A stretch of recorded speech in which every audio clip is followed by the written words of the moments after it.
चला तर मंडळी, आज आपण झटपट प्रीमिक्सपासून आपे कसे बनवायचे ते बघणार आहोत. तर प्रीमिक्स कसं बनवायचं त्याचा व्हिडिओ मी चॅनलवर ऑलरेडी अपलोड केलेला आहे. त्यापासून तुम्ही 5 ते 6 रेसिपी बनवू शकता. तर सगळ्यात आधी इथे मी प्रीमिक्स घेतलेला आहे. 2 वाट्या इथे प्रीमिक्स घेतलेला आहे. त्यामध्ये चवीनुसार आपल्याला मीठ टाकायचं आहे. त्यानंतर काही भाज्या घेतल्या आहे. इथे शिमला मिरची घेतली आहे, गाजर, मटार, हिरवी मिरची, कांदा, बीट. अशा प्रकारे तुमच्या आवडीनुसार तुम्ही यामध्ये भाज्या टाकू शकता. बारीक कट करून यामध्ये आपल्याला भाज्या टाकून घ्यायच्या आहे. त्यानंतर आपल्याला इथे पाणी टाकायचं आहे. तर सुरुवातीला मी 1.5 वाटी पाणी टाकलेलं आहे.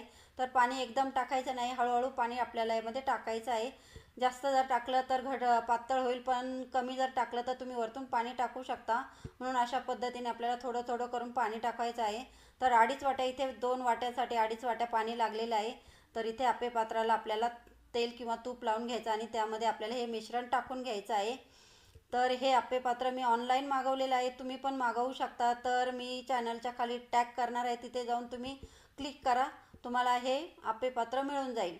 तर खूप स्वस्तात मिळतं ऑनलाईन. जर दुकानात गेलं तर त्याची किंमत तर 100 ते 200 एक्स्ट्रा पडतात. तर तुम्ही ऑनलाईन मागवा आणि घर बसल्या तुम्ही हे मागवू शकता. तर अशा प्रकारे आपे आपल्याला टाकून घ्यायचे आणि दोन्ही बाजूनी छान खमंग भाजून घ्यायचे. हे आपे तुम्ही इडली बरोबर चटणी बरोबर किंवा सॉस बरोबर कशाबरोबरही खाऊ शकता. तुम्हाला जसे आवडत असेल तसे तुम्ही हे खाऊ शकता. तर अशा प्रकारे आपले हे झटपट प्रीमिक्सपासून आपे तयार झाले आहे. फुल व्हिडिओ चॅनलवर जाऊन नक्की बघा आणि चॅनलला अजून सबस्क्राईब केलं नसेल तर प्लीज चॅनलला सबस्क्राईब करा. थँक्यू.